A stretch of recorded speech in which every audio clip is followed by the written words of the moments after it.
kami dari kelompok 3 mata kuliah Tindak Pidana Korupsi dan Pencucian Uang. Di sini kami akan mempresentasikan hasil pengerjaan kami. Saya Fabiana Zahra Sokranata dengan NIM 70. Saya Helena Flavia, NIM 063. Saya Hana Yunita, NIM 27. Saya Mehmet Kristiawan, NIM 26. Nama saya Malik Muhammad NIM 14. Saya Muhammad Sakti, NIM 42. Saya Muhammad Ali Muryahya, NIM 57. Assalamualaikum warahmatullahi wabarakatuh. Nama saya Malik Muhammad. Saya akan mempresentasikan tentang sejarah pencucian uang. Ya, jadi sejarah pencucian uang itu awalnya berasal dari Amerika ya. Jadi semua yang baik-baik dan buruk itu biasanya berasal dari Amerika. Jadi sebelum sejarah ini ada itu sebenarnya dari sebelum tahun 1830 ya, dari sekitar itu sudah ada. Jadi banyak pengusaha-pengusaha yang dapat duit dari barang-barang haram seperti narkotika, minuman keras, kemudian judi itu sudah banyak melakukan pembelian untuk memurnikan, itu bilang memurnikan uang. Tapi yang paling terkenal itu adalah Alphonse Gabriel Capone atau yang dikenal Al Capone. Ini ya biodatanya. Jadi dia ini adalah bandar atau lebih bisa dikenal bosnya mafia di Amerika pada tahun 1930. Jadi kalau kita lihat ini adalah penghasilan ya dari Bapak Capone. Penghasilannya seperti ini. Jadi dari hasil perjudian itu ada 25 juta US dollar, dari penjualan minuman keras 60 juta US dollar, dari hasil premanisme 10 juta US dollar, dan hasil jual beli yang lain-lain ada 10 juta US dollar. Jadi setiap tahun itu pendapatannya sekitar 105 juta US dollar.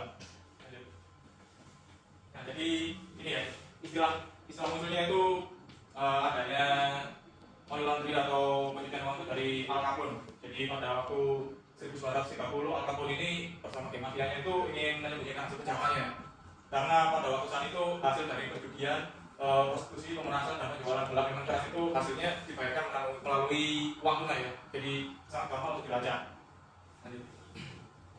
Jadi ini cara-cara daripada Al Capone. Dari Al Capone, ya dalam politik harus ditiru suaranya. Jadi yang pertama itu beliau atau bapak ini membangun usaha pencucian pakaian atau laundry. Memang benar. Jadi ini tuh mulai laundry, tapi yang pertama kali memang dia menggunakan jasa atau membuat jasa pencucian uang, pencucian pakaian atau laundry. Yang kedua membeli usaha properti karena dikiranya bank bisa melihat ya, karena memang terlalu banyak uangnya si bapak ini. Jadi bank itu bisa melacak. Jadi dia membeli lagi usaha properti karena waktu itu properti sangat mudah untuk dijual belikan. Nah, jadi dapat disimpulkan bahwa Al Capone ini membuat sejarah dengan membuat uang yang ilegal atau ilegal. Jadi uangnya itu dibuat dari legal menjadi ilegal. Jadi dapat disimpulkan bahwa Al Capone ini adalah bapak pencucian uang gitu. Ya baik, terima kasih. Perkenalkan, saya Fabiana Zahra Sokranata. Di sini saya akan menjelaskan mengenai pengertian pencucian uang. Istilah pencucian uang berasal dari bahasa Inggris, yaitu money laundering.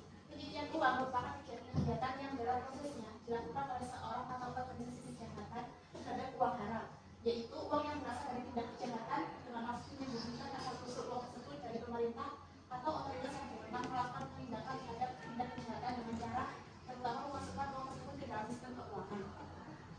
Sehingga apabila uang terkumpul di sistem keuangan, maka keuangan itu telah berubah menjadi uang sah. Pada intinya, pencucian uang melibatkan aset atau membuat kekayaan yang diselamatkan sehingga dapat diterjemahkan tanpa deteksi bahwa aset tersebut berasal dari kegiatan legal atau kegiatan sah. Sesuai dengan Undang-Undang Nomor 15 Tahun 2002, tindak pidana yang menjadi pemicu terjadinya pencucian uang meliputi: A. Korupsi, B. Penyelundupan barang atau tenaga kerja atau imigran, C. Narkotika, D. Perdagangan budak atau wanita atau anak atau saudara, E. Terorisme,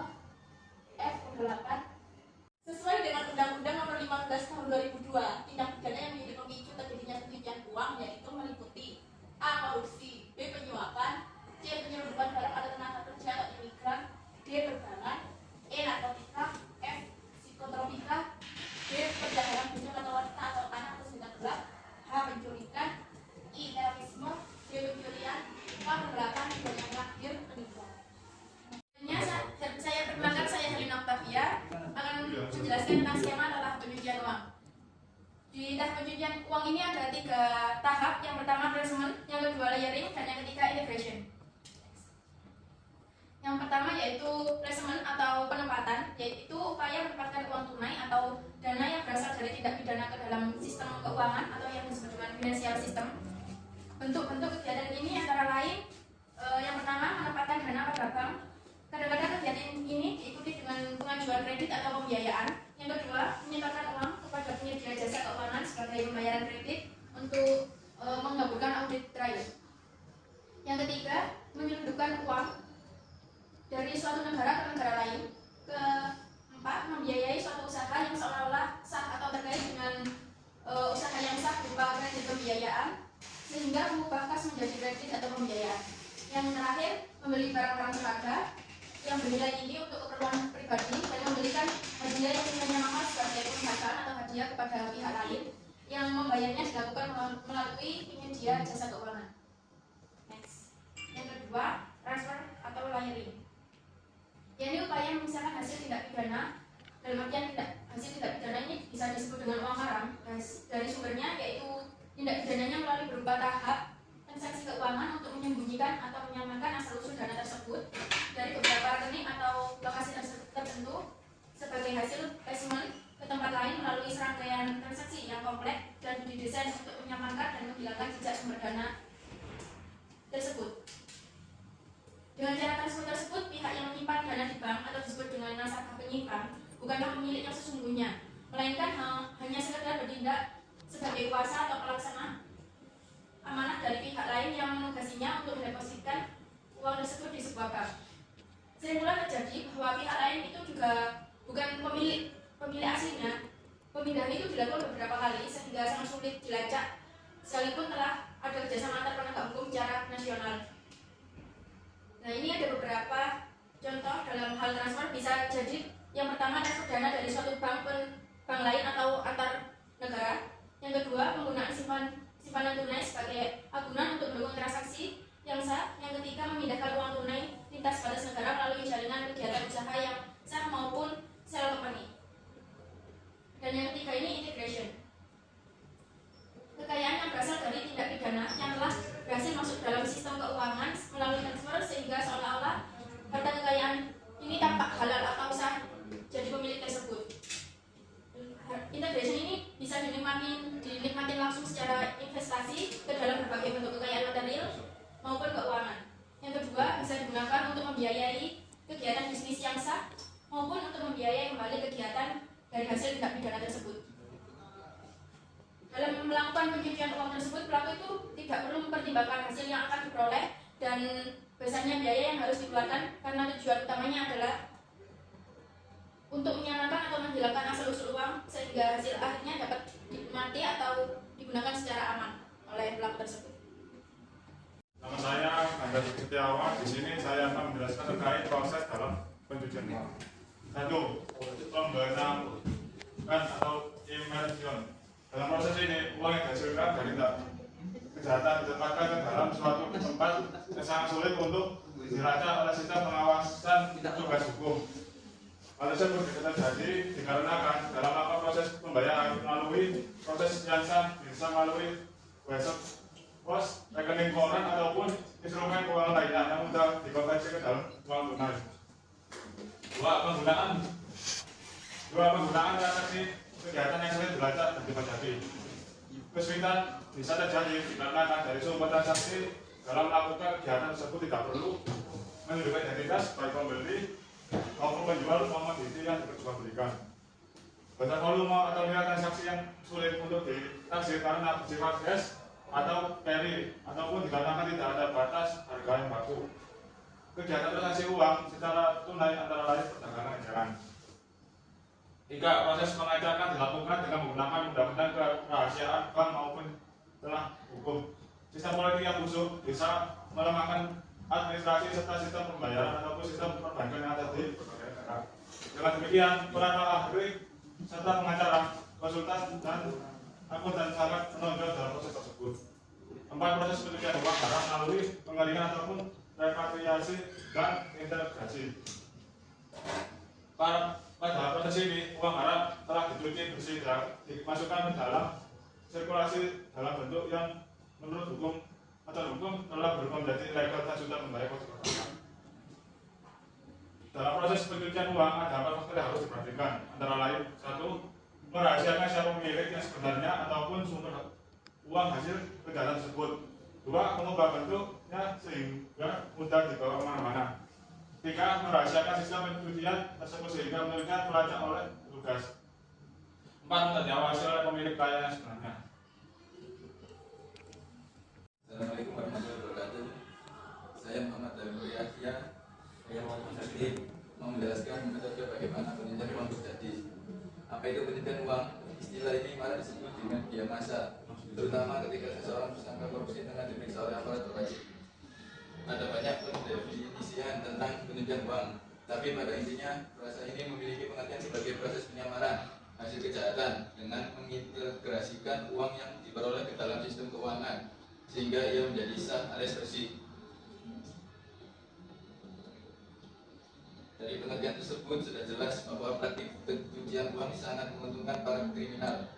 Sebelum uang hasil kejahatan tadi dicuci, para pelaku kejahatan bingung akan bagaimana menggunakan uang tersebut karena mereka tak dapat menemukan penjelasan rasional dan bermoral akan asal mula uang tersebut. Hanya dengan mencuci uanglah mereka bisa selamat karena pihak berwajib akan kesulitan membedakan uang tadi dari sumber keuangan yang sah. Menariknya lagi, uang tersebut dapat kembali digunakan oleh sang penjahat tanpa terdeteksi. Secara umum ada 3 tahapan, yaitu placement, yakni mulai mencari jalan agar uang kotor dapat masuk ke sistem finansial. Layering, yakni pemisahan dana dari sumbernya dan seringkali menggunakan perusahaan atau bisnis fiktif atau kegiatan yang tampak nyata. Integration, di mana uang akan dikembalikan ke penjahat bersangkutan setelah ditransfer dari sumber keuangan yang tampak sah. Pada dasarnya cukup rumit dan membutuhkan kehati-hatian ekstra. Untuk lebih mengerti soal pencucian uang, begini cara pencucian uang yang paling banyak ditemui. Judi di kasino. Tidak ada cara yang lebih baik dalam mencuci uang selain di kasino. Apa yang ada bukan adalah menyatakan diri mana judi di kasino. Caranya gampang, cukup membawa sekoper uang kotor, menggantinya dengan beberapa kepincik secara sembunyi-sembunyi, berjudi barang sebentar dan kemudian menukar cek dengan selembar cek. Saya menyatakan bahwa cek yang ada di tangan merupakan hasil pengurangan. Berapa banyak dana yang tidak dicuci di kasino tak menjadi masalah. Proses pencucian uang tersebut dapat dipercepat dengan melibatkan banyak pemain. Mencampur dana ke dalam bisnis yang sah. Cara lain juga umum ditempuh untuk mencuci uang adalah dengan mendirikan sejumlah bisnis yang keberadaannya sekedar untuk mencampur uang kotor dengan income sah. Bisnis yang didirikan itu sendiri sifatnya sah dan ilegal serta beroperasi layaknya bisnis pada umumnya. Hanya saja satu lagi bisnis menggilirkan penerimaan atau keuntungan agar uang kotor tadi dapat masuk dan dianggap sah. Bisnis yang sepenuhnya tergantung pada aliran uang tunai seperti klub malam biasanya menjadi sasaran para pelaku pencucian uang karena bisnis tersebut membuat deteksi aliran dana menjadi sangat susah. Menyelipkan dana. Sejumlah bank telah melaksanakan prosedur anti pencucian uang sehingga akan menyulitkan orang untuk transfer dana dalam jumlah besar. Namun ini bisa diakali dengan cara menyelipkan dana. Praktik ini dapat ditempuh cukup dengan mengerjakan orang barang sebentar agar yang bersangkutan bisa diminta tolong membuat beberapa simpanan kecil ke dalam jumlah rekening yang sama beberapa situs keuangan sebelumnya akhirnya uang tersebut kembali ke tangan pelaku kriminal. Cara yang satu ini telah memerlukan waktu lebih lama bagi pencuci jika uang harus ditransfer adalah dalam jumlah besar. Yang bersangkutan harus melakukannya berhari-hari agar tidak dicurigai.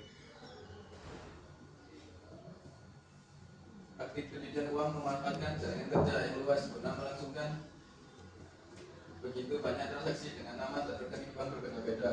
Salah satu praktik yang paling umum dilakukan pencucian uang kotor adalah mengalirkannya ke bisnis properti atau real estate. Anda dapat dengan mudah membeli properti atau tanah dari seorang pembeli, namun nilainya di atas kertas sedikit diturunkan. Sang penjual kemudian sepakat untuk menerima selisih uang yang ada dan menyimpannya. Sang pembeli lalu menjual properti tadi ke mitranya yang lain dengan nilai lebih tinggi.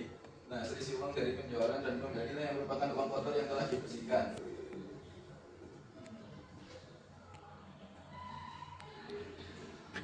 Mengkonversi menjadi berlian. Ini termasuk cara yang paling dilakukan oleh pemerintah, terutama pemerintah Amerika Serikat. Mengkonversi uang kotor menjadi berlian merupakan praktik mudah untuk menghindari tagihan pajak. Berlian sangat sulit dideteksi karena sangat gampang diselundupkan ke luar negeri dan dikonversi lagi menjadi uang dalam jumlah banyak. Saking menakutkannya dampak dari berlian, sejumlah pengamat ekonomi mengatakan bahwa ketika di suatu negara berlian telah menjadi komoditas investasi, maka negara itu kaya akan pelaku pencucian uang dan kriminal papan atas. Saya Hana Yunita akan menjelaskan pencegahan tindak pidana pencucian uang. Menurut Reuter dan Trauman dalam Condro-Kirono terdapat dua upaya utama dalam upaya pencegahan dan pemberantasan pencucian uang, yaitu yang pertama ada upaya pencegahan dan yang kedua ada upaya pemberantasan. Dalam upaya pencegahan terdapat 4 elemen sebagai upaya pencegahan pencucian uang, yaitu yang pertama ada prinsip mengenali nasabah.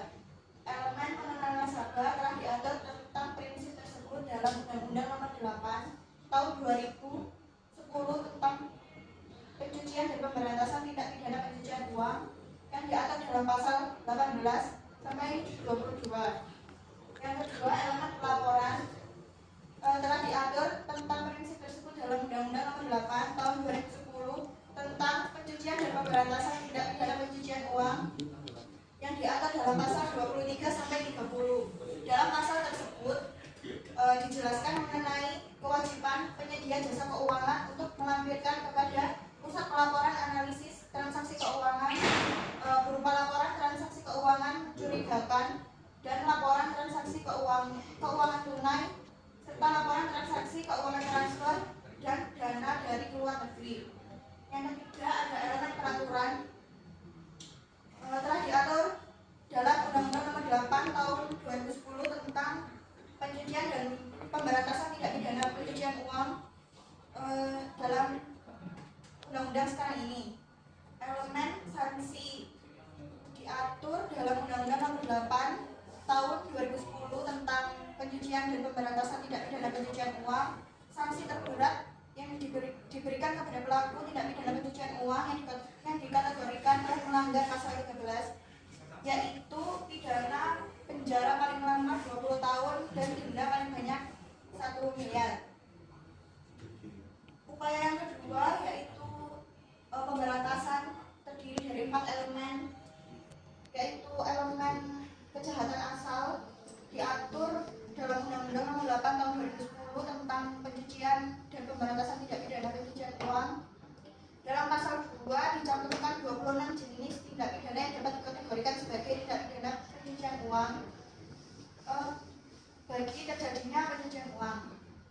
Terus yang ketiga ada elemen investigasi dalam Undang-Undang Nomor 8 Tahun 2010 tentang pencucian dan pemberantasan tindak pidana pencucian uang.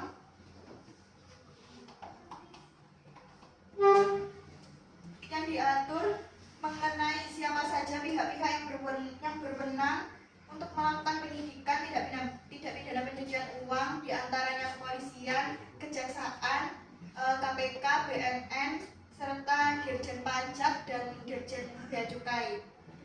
Yang ketiga elemen penuntutan dalam Undang-Undang Nomor 8 Tahun 2010 tentang pencucian dan pemberantasan tindak pidana pencucian uang, bahwa kejaksaan dan kepolisian yang dapat melakukan penuntutan diatur dalam pasal 74. Elemen yang terakhir yaitu hukuman dalam Undang-Undang Nomor 8 Tahun 2010 tentang pencucian dan pemberantasan tindak pidana pencucian uang, diatur mengenai sanksi pidana apa dapat dijatuhkan bagi pelaku tindak pidana pencucian uang, dan yang berhak melakukan proses pengadilannya adalah pengadilan umum dan pengadilan tipikor. Peran masyarakat umum dalam pencegahan tindak pidana pencucian uang, yang pertama tidak membeli harta atau aset yang tidak jelas status kepemilikannya. Yang kedua, tegas menolak pemberian sumbangan dana tanpa kejelasan peruntukannya untuk siapa.